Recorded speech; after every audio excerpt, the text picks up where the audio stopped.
Testify.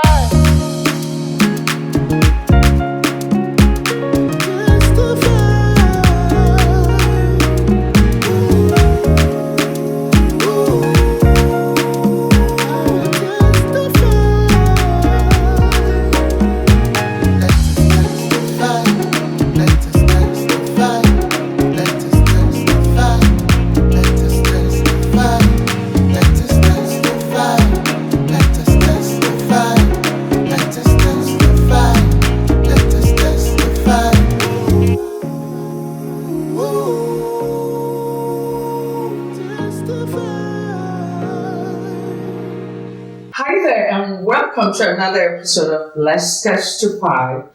Today's show is definitely going to be on rather than thought-provoking. We have a man here that every woman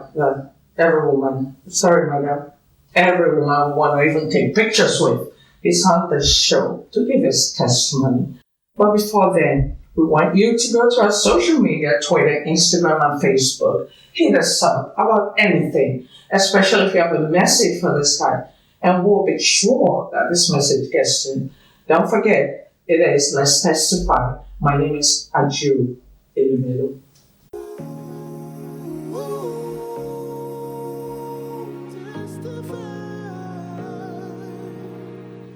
Oh yeah, I am dancing for the Lord, dancing. We have this man right here. Never in my wildest dream did I think he would make this show.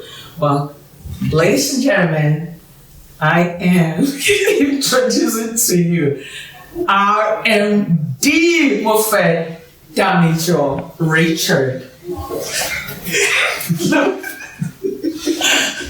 Oh my gosh, I won the lottery. It's not big, huh? It is not big. You are not big. Yeah? Yes, please sit down. Right. Oh, wow. Everybody knows that you're a man of destiny. A man of destiny. And all over the world, I live in Atlanta, Georgia, all over the world, your face is recognized, and not only for your works, because that's what shut you up. And you have this gorgeous face to go with it. And I know that, it didn't just happen.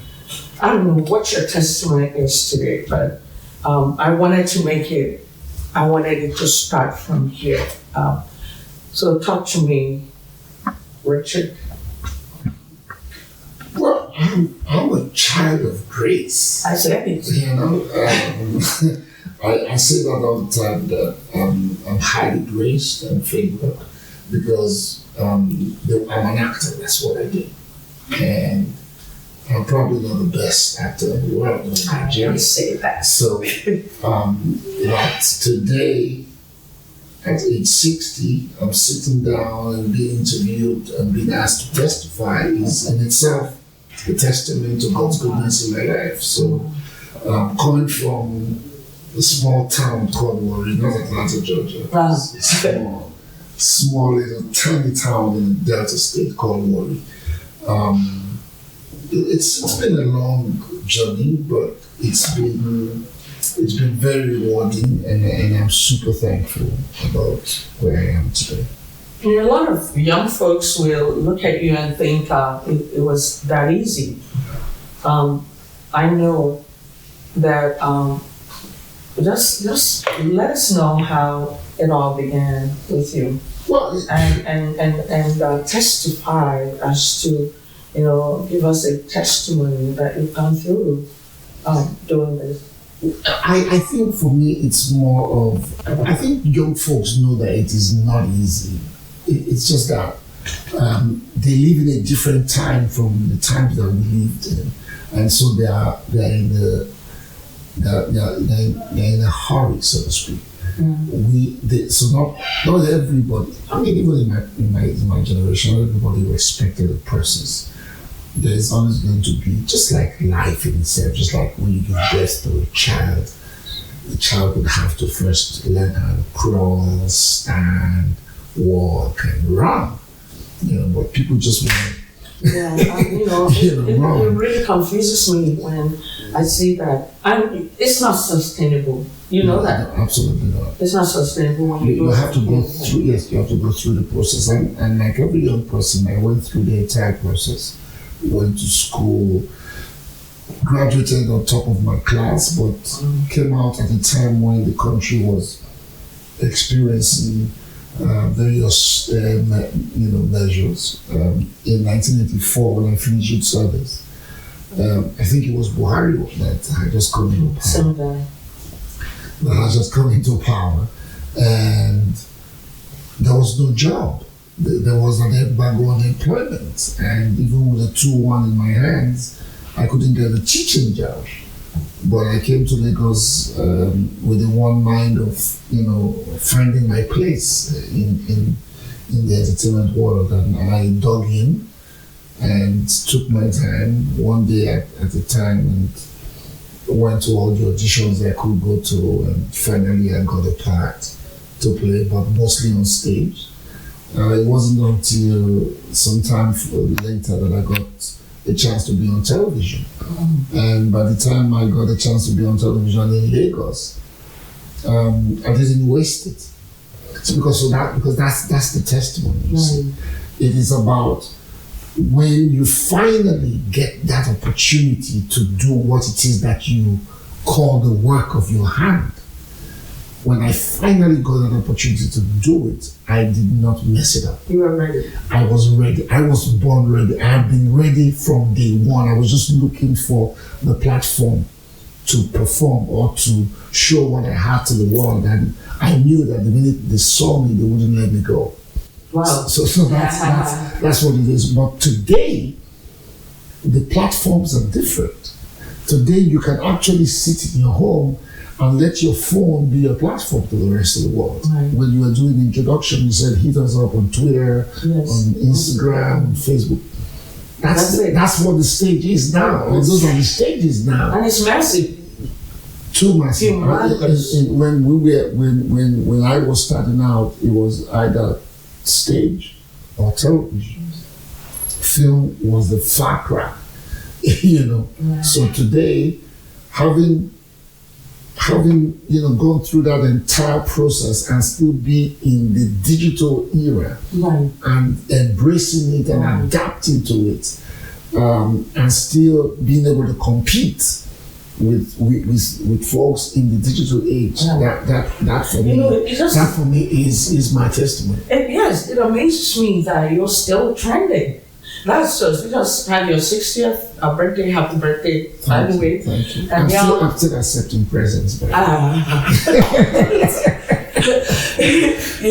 You need to know, right, that he just turned 60, but he's still trending.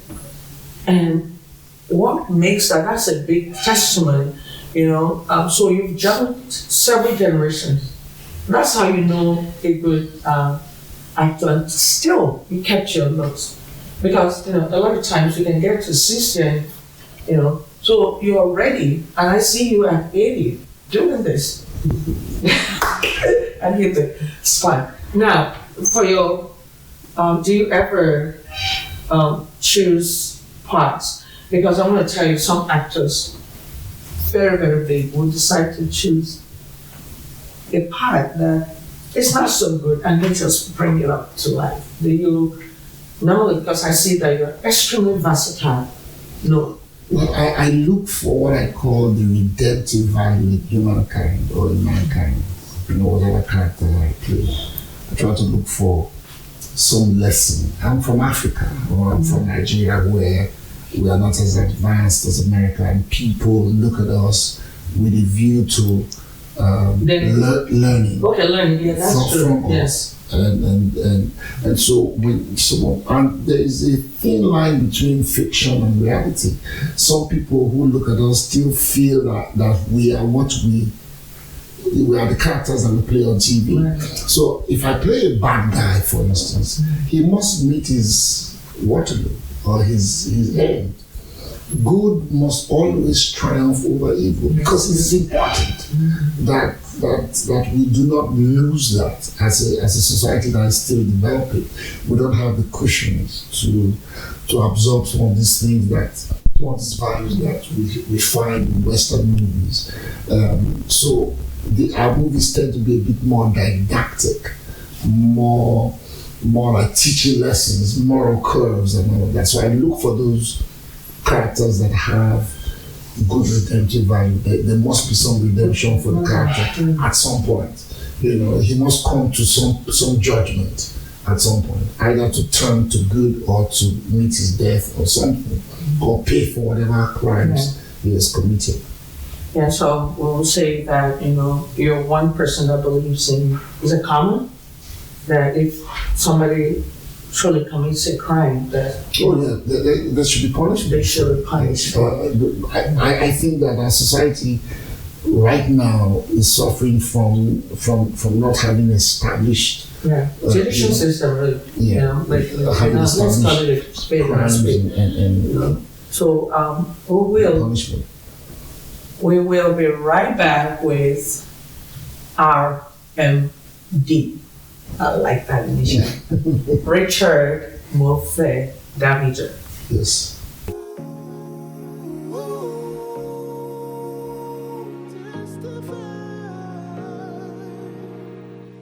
Welcome back to Let's Testify. As far as I'm concerned, I'm going through, God is doing his miracle. To get this man on my stage, I am truly, truly, truly honored. Y'all don't know. Here's Richard Mofe Damijo. I want to really ask you, when I go to different places in America, when I go to hairdressing salons, and that I see Nigerian movies played constantly. At the hospital where I went to do surgery, I saw some nurses watching it. I'm like, man, you guys are so rich, and you all don't know how to, collect your money everywhere. The lady told me, I'm from Haiti, and that's all we watch.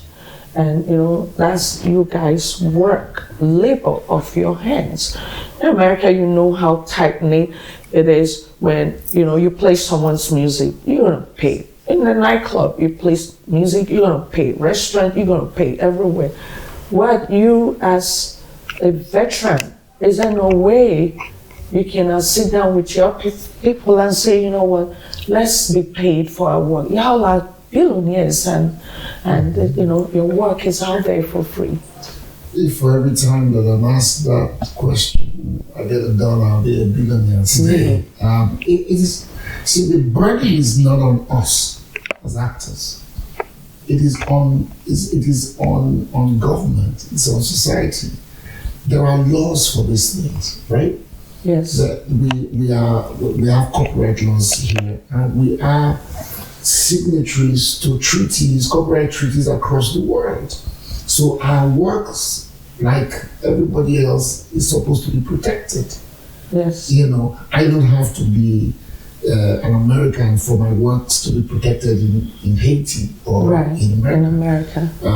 The irony is that you will find most of the time that it is our own people who, knowingly or unknowingly,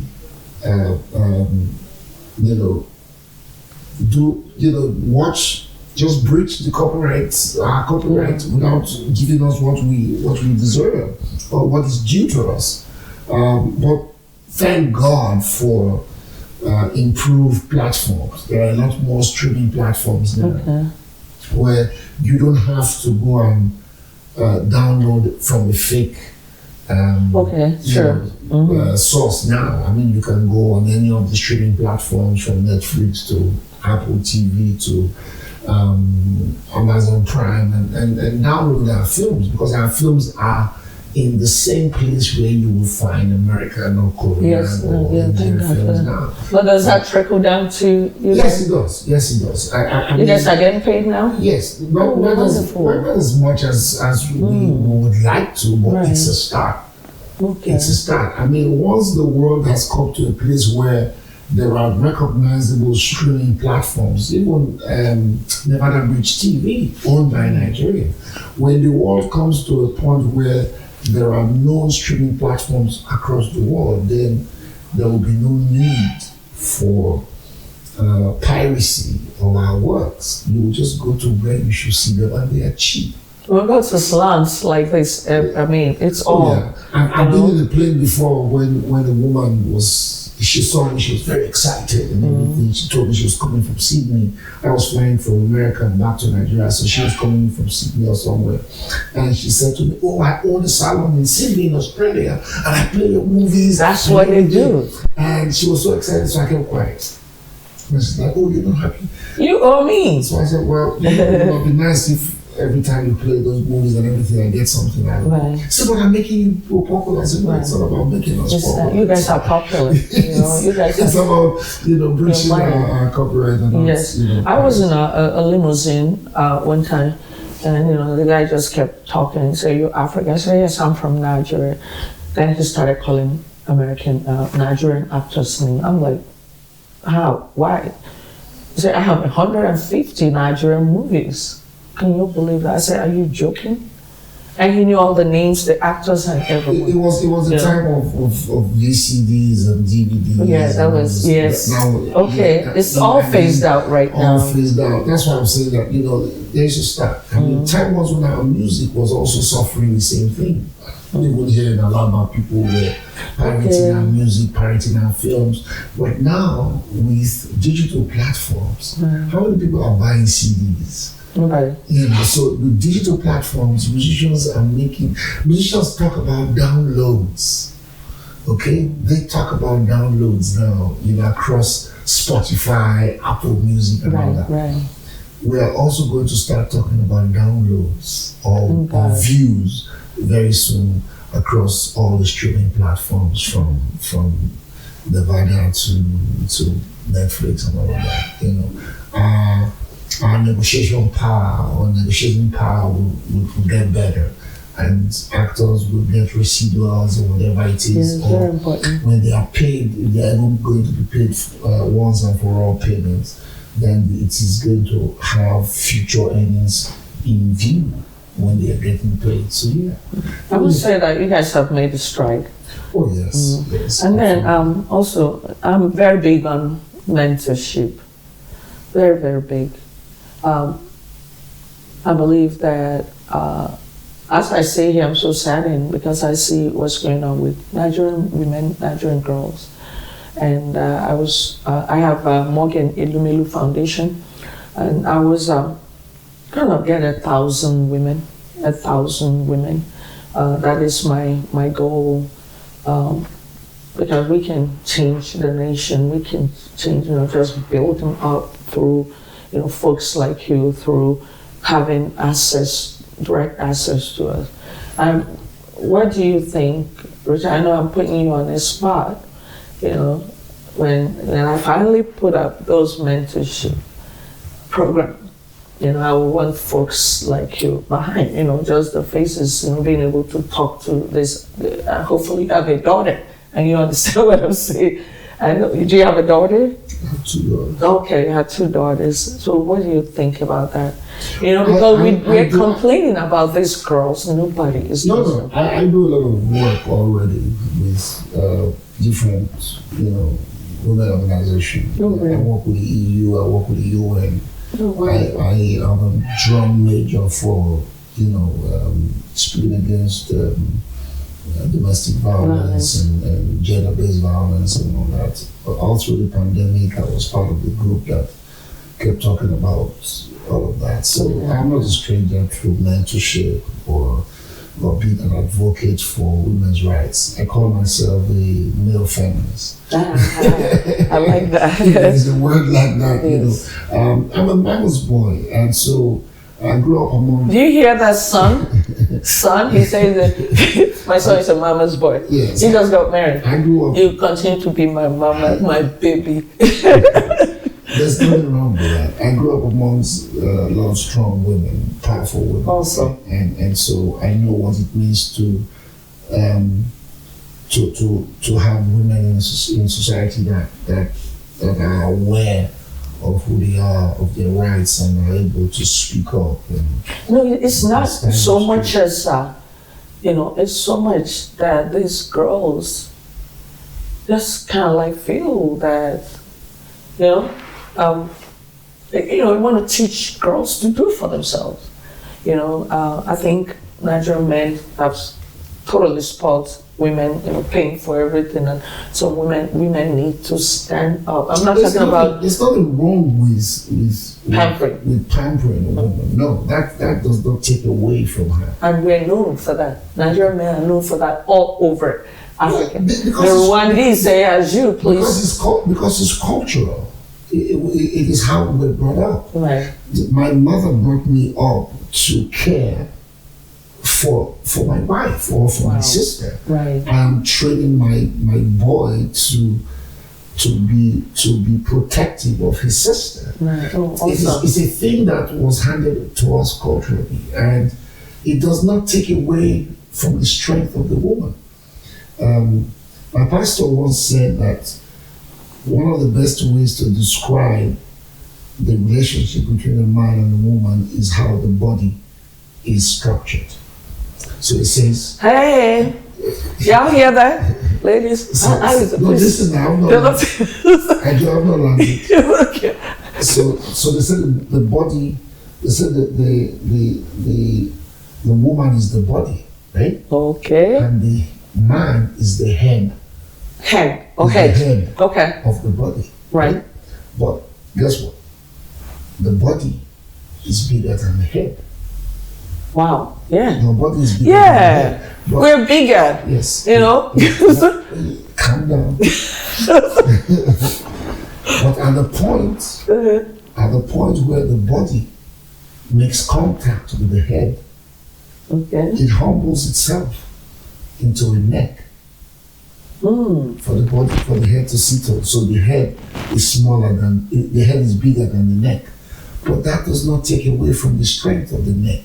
Because when the head misbehaves and doesn't work in concert with the neck, it gets a headache. Yes. so it is a union. It is a companionship. It is a partnership that has to work together. It's not about one being stronger or one weaker. No, it's about two working together harmoniously, knowing what their role is in that union. So it's not about me. I don't say I'm stronger than my wife. No way. I don't say my son is stronger than my daughter. No. There are certain things that our physicality endows us with, to do. But that does not in any way take away from the strength that the woman has mentally or even physically at times. What you just talked about was the homily at the church. Talked about the neck and the head. And folks don't understand it. When you punching your wife, it looks like you're punching your neck. From this analogy. Yes. Another thing I want to talk about, Mofe Damijo. I don't know why I keep saying. Is that a Spanish name for me? Yes, Damijo. It's the Spanish. The J is silent. Yes. Okay. I get that sometimes in America. Okay. Another question I have to ask you is, where do we go from here in terms of all your projects? I know, like you said, you're 60 right now, and a lot of eyes are truly on you. A lot of eyes, and you trending, seriously trending. So where do you go? I know are you doing a movie right now? I'm constantly doing a movie.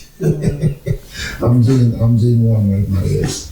I'm growing my hair, my beard, right? Yeah, you shaved your beard or something. No, I had shaved before, and so now I have to let everything grow together. Okay, so if I take off my cap, you see The hair. My wisdom. The grace is part of your signature. It really is part of your signature. Now, they have not answered that question. Okay, so am I going to move right now? Or where do we go from here? Where do we go? Oh, I believe my personal journey right now is more legacy inclined. So I'm constantly looking for me it's not legacy projects. I'm training younger people, to find themselves. I don't announce the charity that my wife and I will do. Right. It is our desire that we don't announce it, we just do it. But it is mostly for women and children. My wife is very passionate about women and children. And so we do stuff from time to time, interventions in my village. But for entertainment and for personal goals, I'm going to branch more behind the camera. I'm going to be doing a lot of documentaries, and we're still putting these things together and doing more reality kind things than just doing that. Okay, because I love documentaries. But my acting work is probably going to focus more outside now. Okay, so you're going to do both. That way you don't switch off the light on us. No, until the last breath. Until don't retire. No, they don't. You really don't. You're there for it. But when you say behind the scene, you're gonna be like a director and going out doing documentary. More producing. Okay. I'm not one of those actors who think I must direct. Okay, just want to produce. I want to produce more than direct. I will direct at some point. No, I like the reality thing. I like the reality thing. Okay, I appreciate that. We will be right back.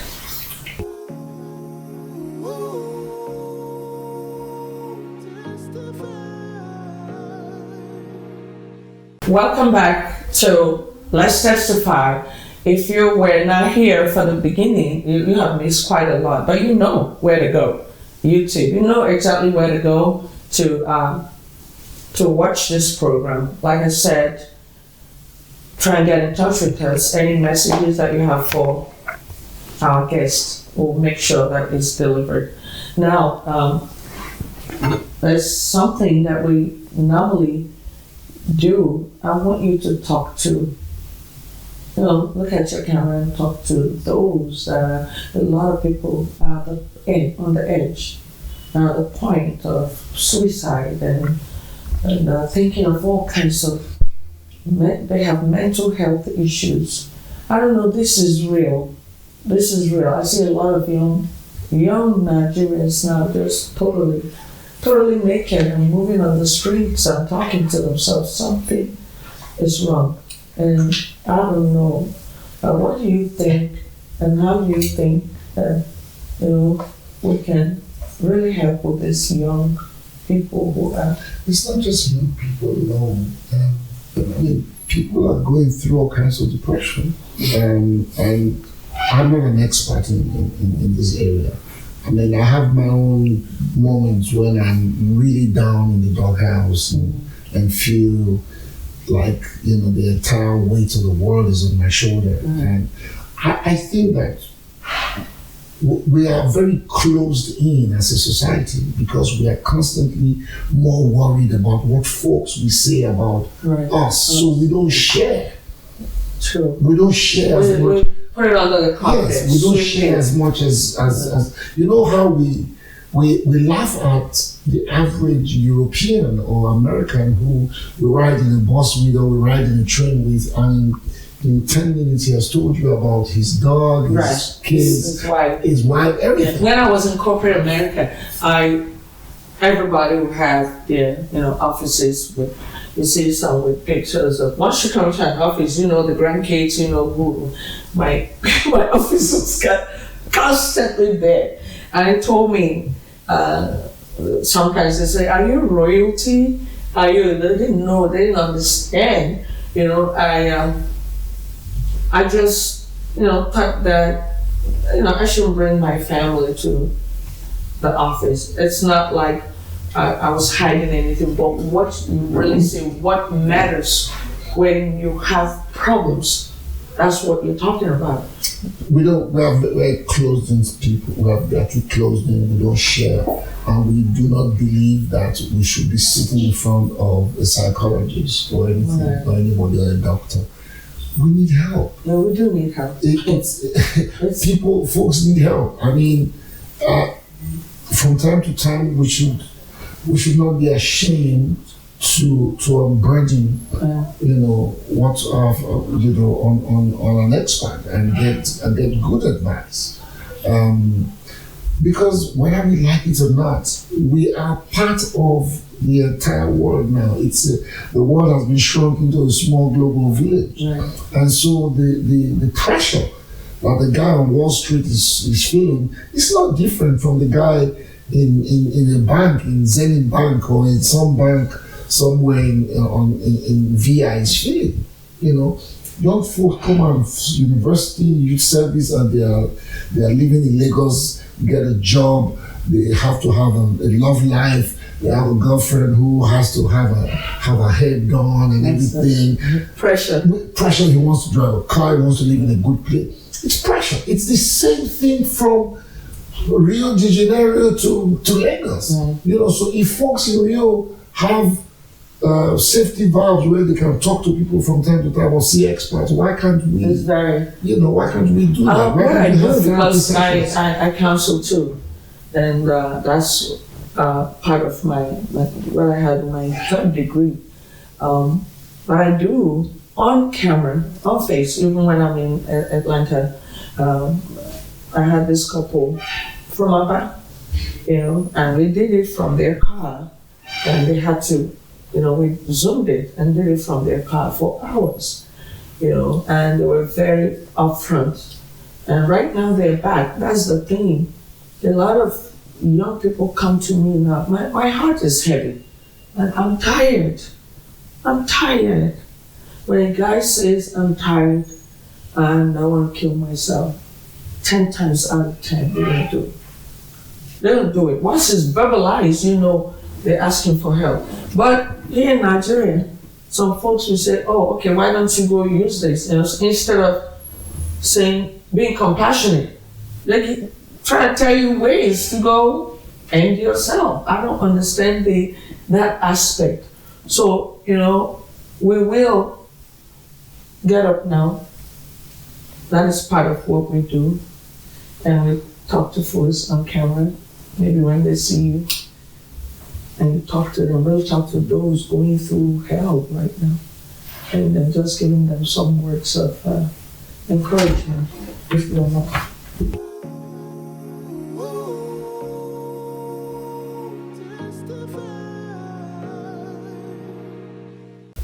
Like I said, I'm not an expert in mental health, but I know it is real.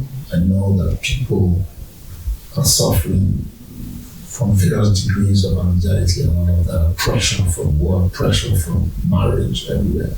But I think that if you are going through anything like that, seek help. Help might be at least just talking to somebody who you think has more that you can relate with. It could be your pastor, it could be a psychologist. Just share. And hopefully in the process of sharing with somebody, you will get direction and you will get help. That's what I do. I share when I have challenges that bothers my mental health. And I'm not ashamed to say that I'm weak and I need help. I think most of the time most of us are too shy or too ashamed to admit that we need help. Needing help doesn't make you any weaker. It just makes you a better person. And when you seek help and you find help, you at least are not where you were when you started seeking the help. You get better. That's what I would do. That's what I recommend. Talk to somebody until you find the expert help that you really need. Thank you. In Nigeria, a lot of folks don't go to therapists. This is very, very important. and you go to therapy. Like you said, every once in a while, the weight of the world dawns on me. And 3 days ago, during my son's wedding, I had to move. I had to remove myself. And I cried a lot. I cried a lot in the confines of my room. And then, I got to prayer. Prayer sometimes, a lot of times, helps. But talking to someone, and those someone, a lot of time are my children, because I'm burdened on them.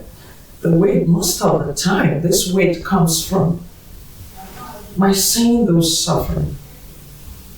And just looking at people suffering just hurts quite a bit, So really, please, if you're out there trying to do something, and because of these, I went back to America and I got my suicide prevention certificates. I did 6 at a time, just trying to make sure that I can use it in Nigeria, but I've not really had the opportunity or the time to say, let me set up a place where folks can come in and let them talk to me.